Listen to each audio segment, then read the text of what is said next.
Kin Live, magazine proche de Kinois. Kin Live, la vie à Kin. Matondo Rolanda Bansango ya vu province ya Kinshasa na magazine proche de Kinois Kin Live. Molobeli ya gouvernement, ministre ya communication pe média Lambert Mendo Malanga zalaki liboso ya bapanzi sango. Wapi alobeli mambi matali politique ya ekolo République démocratique du Congo katina yango likambu.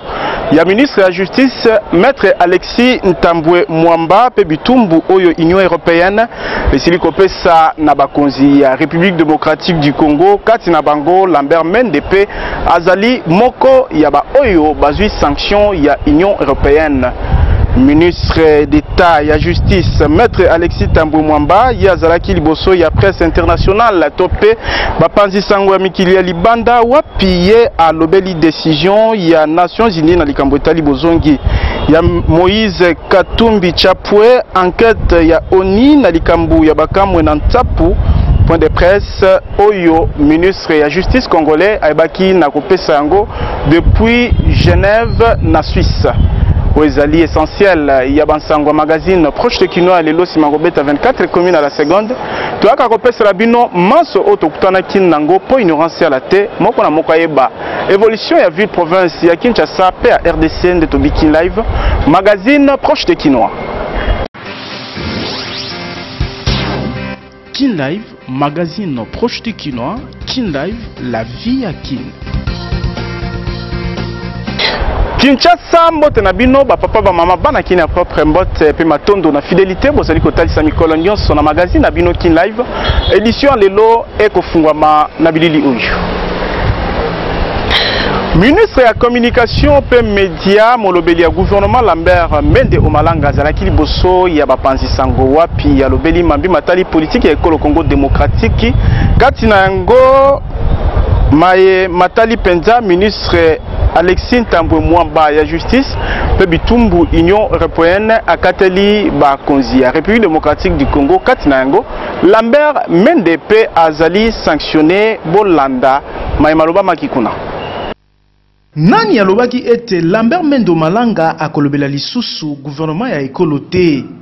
Ministre ya communication pe média na loposo na ye ya molobeli ya gouvernement azalaki mardi 20 juin ya lelo liboso ya bapanzi sango pona kosembola makambo etali politique ya ekolo Congo démocratique na sujet o epesi polémique kati na classe politique pe bapanzi sango ya ministre ya justice Lambert Mende atalisi ete solo Alexis Ntambwe Mwamba bafundaki ye na mboka Belgique kasi elobi te ke batie maboko to pe azali coupable. Pour molobeli ya gouvernement, ministre de la justice maître Alexis Ntambwe Mwamba azali na mission de service soki esili akozonga mboka Congo démocratique. Faire l'objet d'une plainte, ça ne veut pas dire même être mis sous examen ou inculpé et encore moins être coupable. Sûrement qu'il y a une plainte. Bon, c'est tout ce qu'on peut dire. Pour le reste, nous verrons la suite des événements. Tout ce que nous savons, c'est qu'il est en mission et qu'une fois sa mission terminée, il reviendra en République démocratique du Congo. Beaucoup de gens sentent que cela aboutisse à des solutions de culpabilité ou qu'il faille dramatiser le fait qu'il y ait une plainte contre quelqu'un. Même l'État congolais fait l'objet de plaintes, très souvent, sans qu'il ne disparaisse pour autant. Namae mazali kolobama ete gouvernement azali indexé na ba diplomate Lambert Mwende atalisi polole ete Belgique nde ezali ko agresser gouvernement congolais. Je sais qu'il y a une réflexion que nous sommes en train de conduire en qualité de gouvernement devant cette véritable agression que nous subissons de la part de notre ancienne puissance coloniale. Il y a une réflexion dont les conclusions ne sont pas encore connues, en tout cas à mon niveau. Donc nous attendons que les conclusions soient présentées à qui de droit pour que nous puissions tirer des conséquences. Na etumbu oyo Union européenne kateli bakonzi ya RDC wapi yemoko Lambert Mende azali concerné azangaki maloba te. Moi-même, je suis sur une liste de personnes sanctionnées. On m'a reproché d'être porte-parole d'un gouvernement répressif. Ça veut dire que tout le gouvernement est répressif et devrait être sanctionné. Alors pourquoi seulement le porte-parole? Et curieusement, dans le journal officiel qui reprend la décision effective, cette incrimination, entre guillemets, disparaît. Donc on joue comme ça avec nous. On joue avec vous. On joue avec vos institutions. On m'a reproché quoi? On m'a reproché d'avoir eu une opinion, exprimé une opinion contre des personnalités contre lesquelles on ne peut pas exprimer des opinions. J'aurais critiqué Mme Ida Sawyer. On ne peut pas critiquer Ida Sawyer. Mais où s'arrête la liberté? Elle peut critiquer, elle, on ne peut pas la critiquer. Mais ça disparaît dans le journal officiel. Malgré ceux qui m'ont mis sur la liste des personnes sanctionnées, je suis toujours le porte-parole du gouvernement congolais. C'est par moi que ces décisions passeront.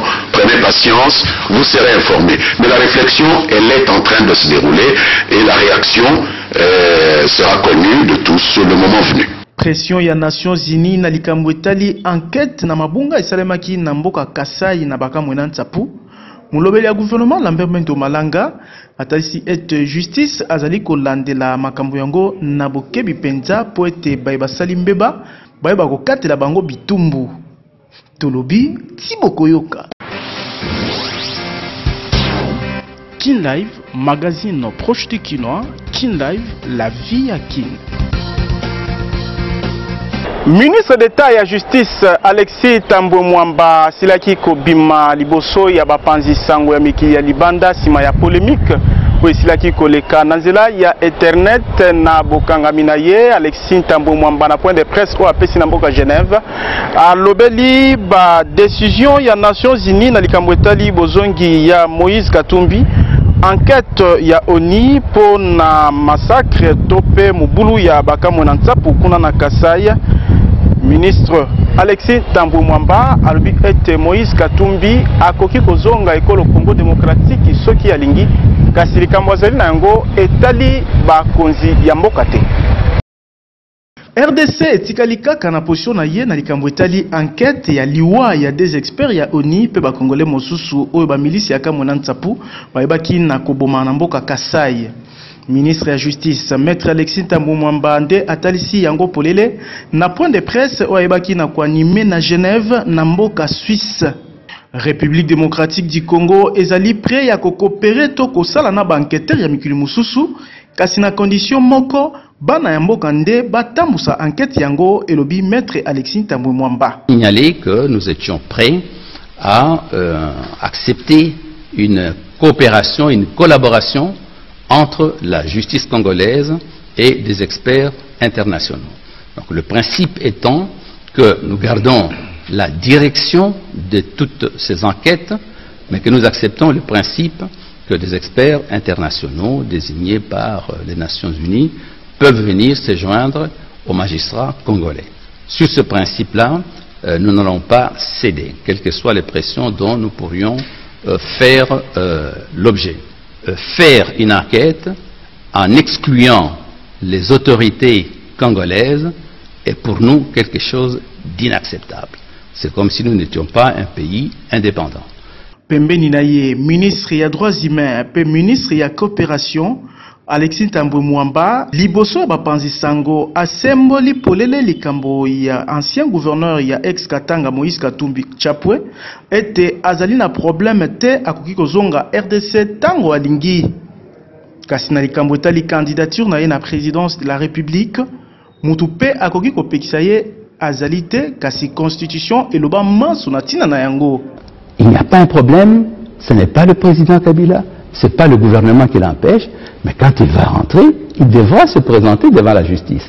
Et on a dit qu'on voulait l'empêcher de se présenter à l'élection présidentielle. Non, ce qui pourrait empêcher M. Katumbi de se présenter à l'élection présidentielle, c'est la Constitution.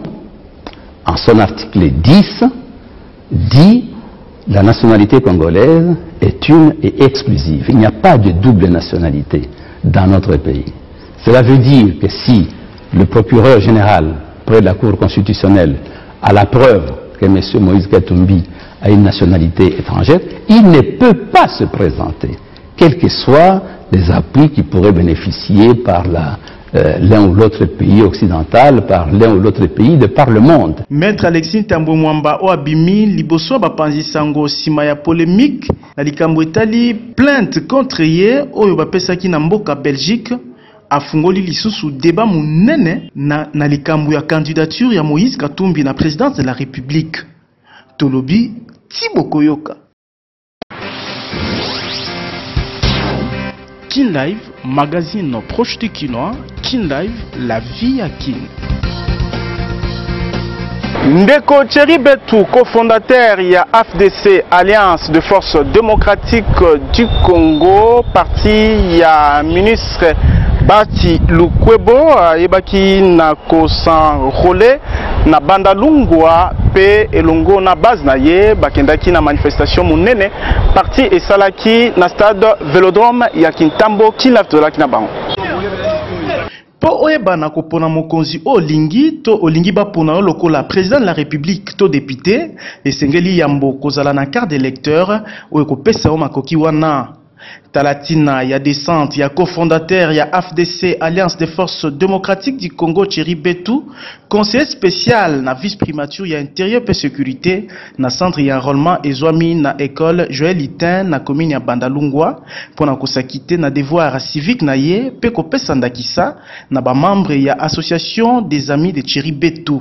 Oyo ezali exemple oyo tosengi na bilenge nyonso ya Kinshasa ya Congo mobimba oyo ezali toza kobenga devoir civique oyo ezali exemple munene na message munene pona kolakisa ke na mboka na biso élection ezali na otuko remplir devoir civique na ngai na kosenga na batata ba mama bandeko banoko ngunga ekoki boya bosarole élection ezali. Elongo na base na ye Thierry Betou asalaki carnaval motorisé kolongwa Kimbondo koleka commune ya Bandalungwa Bandal Sinkin Chibangu tina stade Vélodrome wapi activité munene ya parti ezalaki kosalema.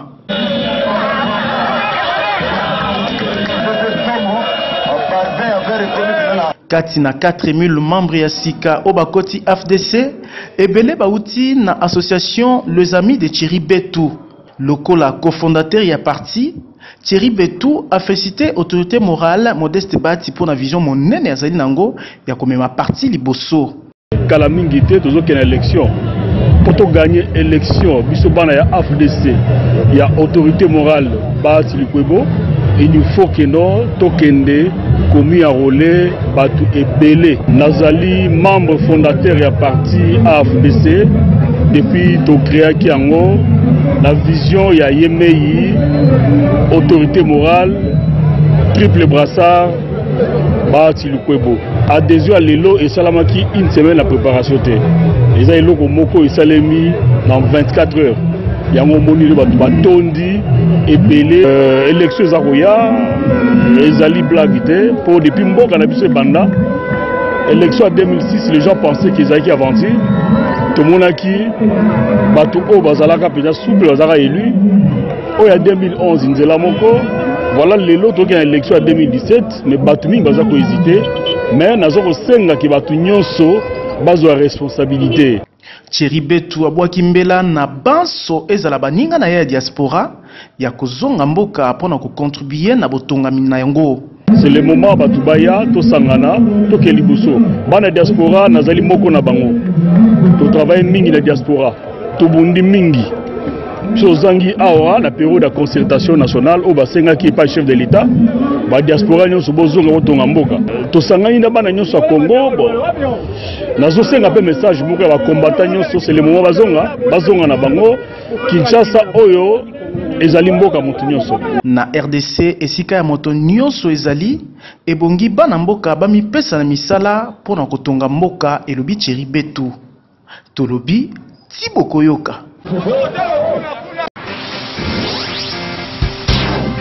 Kin Live, magazine proche du Kinois.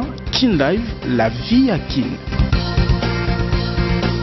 Na quartier 12 commune ya Njili ba évadé mibale ya prison centrale ya Makala basilaki kokangama na la police sima bango kosala mubulu makasi na contrôle masolo ya Kinshasa. Derrick Lunkeba azalaki kuna.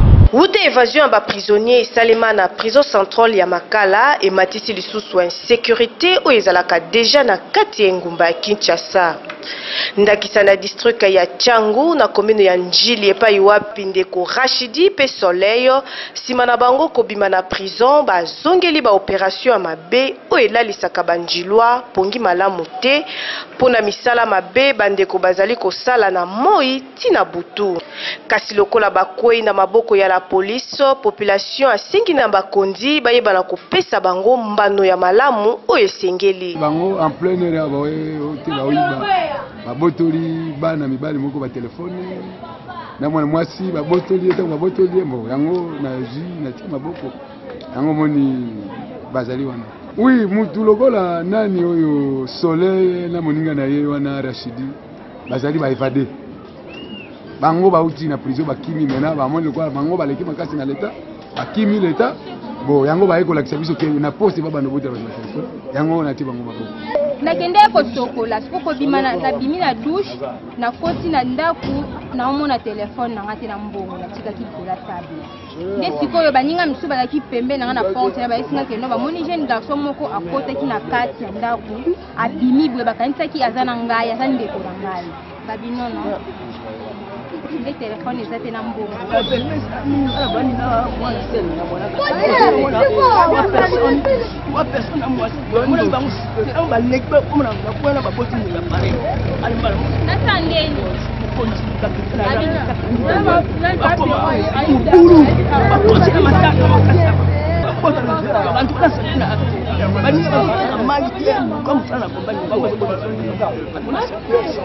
Bato ya lolenge ya boye esika na bango ezali na boloko po population azala na kimia tolobi ti bokoyoka.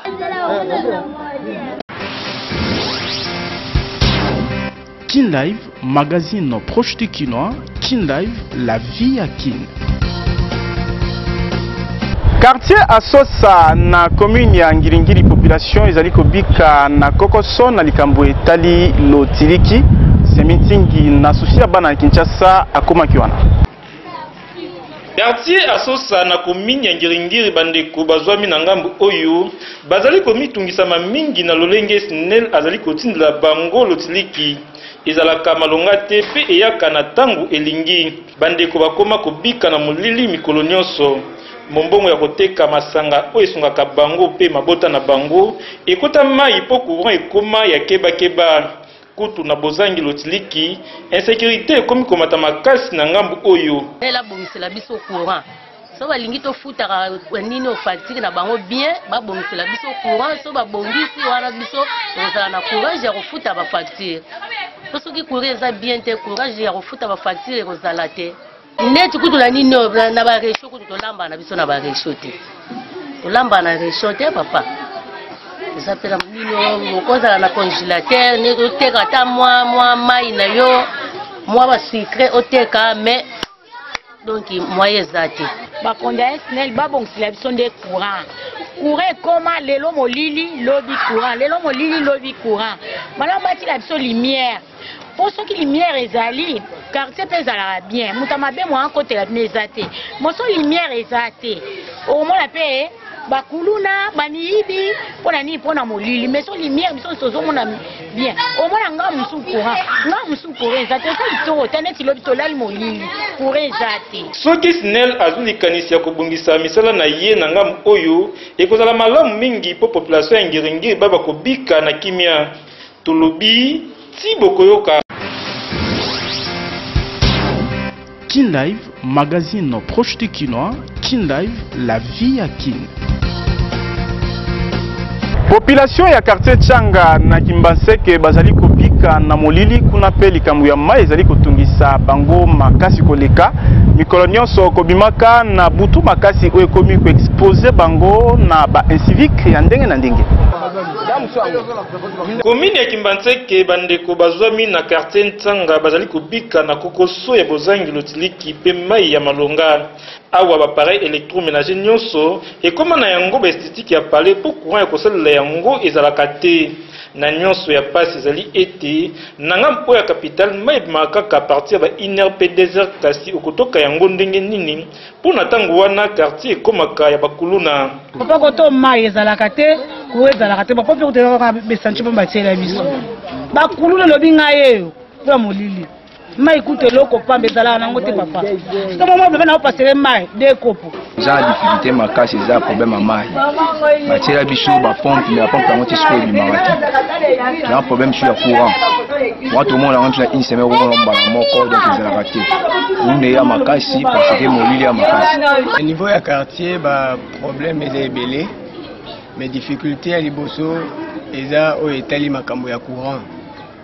Donc courant ça fait autant d'années na habité bana lelo ya 10 ans banda babota masoki bamona déjà courant na venu oyo na habité tous un problème wana et en dehors ya courant tous a peine problème ya mai comment nango bon même chose ba délestage to be yango délestage ou pas mais délestage peut comment tina niveau à mai donc eza précisément ba difficulté yango mibale o toza nango na niveau ya quartier na biso difficulté toza nango mai pasi courant pasi mamuka mabe bakuluna na butu kuwezo mai maka na butu siko bakuluna bazoleka totoka mai ndenge nini tosenga l'état location solution pour la mai. Tokoliki a été à travers interpellation au conditionnel pays à régie des eaux, bakoza ba disposition et longo bani pour population ya commune ya Kimbantseke, bazo lotiliki pe mai ya malonga, tulubi ti bokoyoka.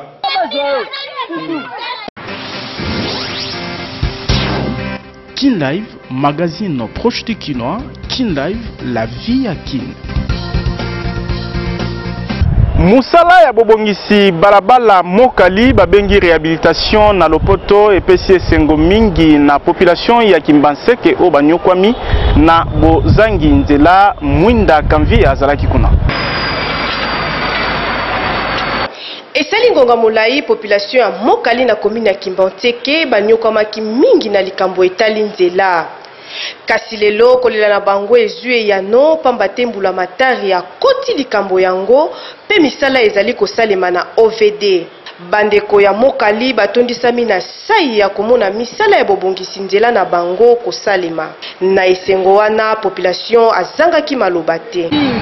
Tonyo kwami bambule ebele mpo na nzela oyo bande bebe baka totamboli makolo me na oyo nzambe akokisi mokano na ye kati na bakonzambo toza na eloko biso tokopesa bango te topesi bango kaka merci alors eloko biso tokosenga mpo na nzela oyo bato mpe bazosala basala yango teke mpo na muta ya moke lodi ebeba basala yango na motema moko na ewumela po etozwa tu badefo te to badega na molasi president baosala yango tosepela yango makasi mais tosepeli ke no ekontinue lisusu ata kote ya milangi kuna ekoma ata kote ya nini ya mabanga kuna ekoma donc batika kolemba ngo batika kosala yango te bakontinue nango kaka nzela ndenge eza awa route mokali eyebana ntina bagemena ntina balubumbashi ntina suka kuna na singainga soki nzela eza kitoko okomona na ville wana mutu nyonso to akobima akokende oluka oyo nyonso to aza nango posa merci mpenza na André Kimbuta mpe na OVD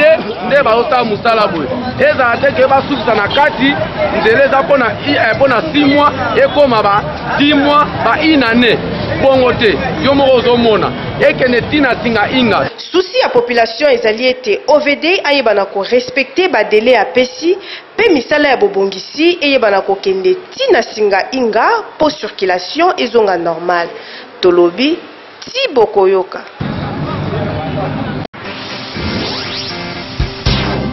Kin Live, magazine proche de Kinois, Kin Live, la vie à Kin.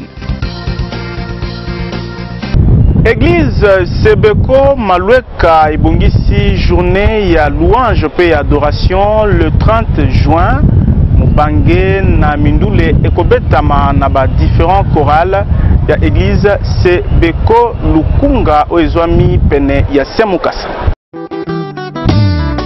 Papa mama molinga mikati na Kristu Église SCC 15e communauté baptiste du Congo, paroisse Sebeko Malueka babongisi mobangi na journée de louange et d'adoration. Na mama na likambo, la louange brise le chêne. Mokolo ya vendredi 30 juin kobandangonga ya 8h kino 12h30. Adresse ezase Moko avenue Boudjala numéro 46, commune ya Ngaliema quartier Lukunga.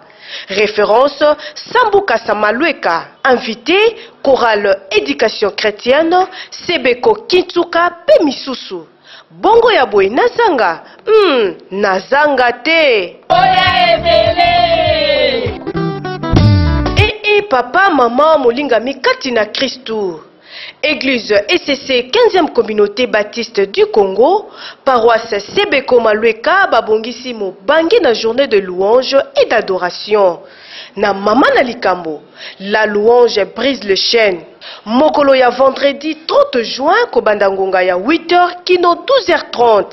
Adresse ezase Moko avenue Boudjala numéro 46, commune ya Ngaliema quartier Lukunga. Référence Sambuka Samalueka. Invité chorale éducation chrétienne Sebeko Kintsuka Pemisusu. Bongo ya boy nazanga. Nazanga te.